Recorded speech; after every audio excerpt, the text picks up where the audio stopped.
Bonjour, bonsoir, ça dépend à l'heure à laquelle vous nous regardez. Vous êtes dans les interviews insolites et aujourd'hui je reçois Véronika Boulitcheva. Bonjour, bonsoir. Bonjour. Bonjour, aujourd'hui c'est bonjour donc. Alors, parlez-nous un petit peu de votre dernier spectacle du Gabon à la Russie avec Yann Alexander.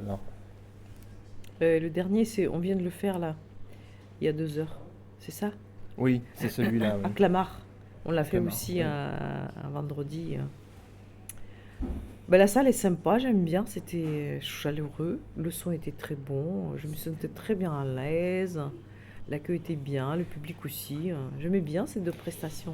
Mais le spectacle, de quoi parle-t-il? De quoi Oh, traite-t-il? ben, De ça, quoi... c'est un grand, grand discours, ça. Bon, on peut trouver beaucoup de choses sur Internet parce qu'on a vraiment beaucoup de médias qui en parlent, écrites, Mhm.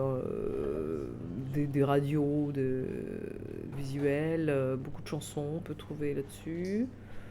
Euh, Donc, vous pouvez-nous nous donner les références ah, écoute, je me souviens pas de tout, tellement qu'il y en avait. Il suffit de taper sur Internet Urgence de vous du Gabon à la Russie. Bon, c'est déjà assez long. Après, il faut rajouter Véronika Boulitcheva et Ian Alexander. Déjà, tous ces clés mots. Mhm. Voilà. Mais bon, je pense qu'on peut trouver vraiment beaucoup d'informations. Je voudrais bien plutôt qu'on parle quelque chose de supplémentaire parce qu'en répéter, ça ferait un peu dommage de perdre le temps. D'accord. On- Alors, quand est-ce que vous avez commencé la chanson? D'où vous venez? Et... Ah, la mienne, enfin moi en tant Oui, que chanteuse, oui. ça aussi ça se trouve sur internet, mais bon, c'est ça vraiment ça qui t'intéresse? Bah, tout est intéressant dans l'interview. J'ai commencé à chanter parce Oui, que je savais pas parler. intéressant. Oui, Très parce que j'y intéressant. arrivais pas à dire des mots. Donc, donc vous avez commencé à chanter. Et ensuite, qu'est-ce que vous allez produire après le spectacle du Gabon à la Russie? Écoute, je crois que je vais faire un voyage, je vais faire un tour du monde. Ça fait longtemps que j'aspire à ça. D'accord. Moi, j'ai déjà fait à moitié de la Terre. Je pensais que je vais faire le plus grand voyage que j'ai fait. J'ai fait justement 9 fuseaux horaires. J'allais dans la direction de l'Est. Mais j'ai traversé toute la Russie jusqu'au Tchoukotka, à côté de l'Alaska. Intéressant. Et après, je voulais faire le tour en allant en Alaska, par Canada, aux États-Unis et revenir par l'Europe. Mais il n'y a pas de frontière, il n'y a pas de douane entre les deux pays. Il est impossible. Il n'y a que les militaires. Il n'y a pas de possibilité de passer, de aller Du de détroit de ça. Bering, Ouais, non? c'est impossible de façon administrative. Ah. Donc ça, je ne savais pas et c'est ce moment-là, j'ai appris, je me disais, Vous avez fait je- beaucoup de pays? ouais, non, je comprends qu'on peut pas aller à la Lune, mais là, ça m'a semblé bizarre. Bah, ça c'est Que, sûr, je oui, veux dire qu'il qu'une faudrait que frontière soit je gardée veux par des dire que, militaires uniquement que les pour... Russes qui ouais. habitent ici, ils auraient pu tout à fait faire amitié avec des Alaska, tu vois, c'est 60 km quand même, c'est pas... Non, il faut faire tout le tour à Moscou, après aller donc prendre l'avion pour aller aux États-Unis, après là, t'imagines, il faut faire le tour pour parler avec tes voisins.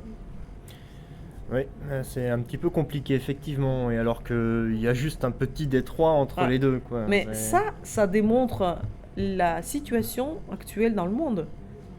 Si on n'arrive pas à régler un problème aussi Mm. flagrant, tu le vois bien, tu as des Les voisins à 100 gardes-frontières, km, oui. tu dois faire tout autour de la Terre pour parler avec cela.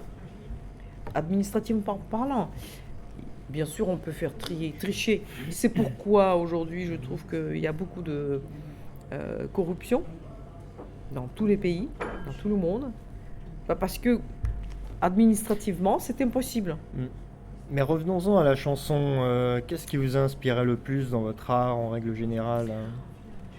Moi, je vis la vie, je vis la vie et je chante l'amour parce que je ne le vis pas, l'amour. Donc, je le chante. C'est intéressant ça. C'est très intéressant Ah, parce que chanter l'amour, c'est quelque chose de merveilleux, déjà. Bah, je pense au moins le chanter, puisque le vivre, c'est pas donné à tout le monde. Ah, ça, Et je ne sais pas, il y en a qui vivent, hein. Je ne sais pas. Maintenant, c'est la première question que je pose aux gens. C'est pas ça va, mais comment va tes amours? mm, D'ailleurs, tes amours. Comment va tes amours? ça va, Eh ben, tu on vois, c'est s'en plaint super. pas. C'est super. Voilà, Voilà. c'est ce qui compte le plus. Eh ben moi, après. ça va pas du tout, alors, tu vois, donc je chante. Et donc quand je puisse avoir la possibilité de chanter l'amour, j'aurais pu chanter à la maison. C'est vrai que quand je commence à chanter l'amour à la maison, je pleure. Ah, Et là, quand je chante l'amour sur scène, j'ai l'impression d'aimer le public et que le public m'aime. Et donc j'ai l'impression que l'amour est là. Mais tout seul à la maison, oui, il y a un côté un petit peu morose, un petit peu. je sais pas, mais c'est mon état aujourd'hui, qu'est-ce que tu veux. Je crois aussi que la vie, c'est quelque chose qui est vivant, qui change, qui se modifie. Rien n'est stagné comme un étang. Je vois la vie comme une rivière qui Oui, continue, qui flue. Donc ce que Oui, il mais y a ce n'est aujourd'hui, pas un long fleuve tranquille, hein, comme dirait, tranquille ou pas, si tu me prends interview demain, je suis sûre que je parlerai d'autre chose. Ah, C'est pour ça. Ce que je dis aujourd'hui, c'est ce que je pense aujourd'hui. On peut dire que je ne suis pas fidèle à ma pensée. Je suis fidèle à la vie. Je suis fidèle justement à ce que tout est. Rien n'est figé. mm. Tout bouge, tout s'articule. Et tout est dans un but que mon but. Tout est en mouvement, Eh ben, rien ne se perd, rien ne se crée, tout se transforme, comme on dit. tout à fait. Mais il y a un but ou bien une direction, je dirais. Et la direction, pour moi, c'est toujours la paix et l'amour. Eh bien, c'est La paix sur terre et l'amour à l'intérieur de soi. très important, l'amour propre, l'amour qu'on peut donner, l'amour qu'on peut Oui. recevoir. Oui. Ouais. Un petit mot pour la fin de cette interview. Bah, je suis contente qu'on a pu faire ce petit échange. petit échange autour de l'amour. Je parlerai toujours de l'amour toute ma vie. Bah, c'est ce qu'il y a de plus important dans la vie. Merci François. Eh bien, c'était les interviews insolites. Bonne soirée, bonne journée, ça dépend à l'heure à laquelle vous nous regardez. Ouais. Au revoir.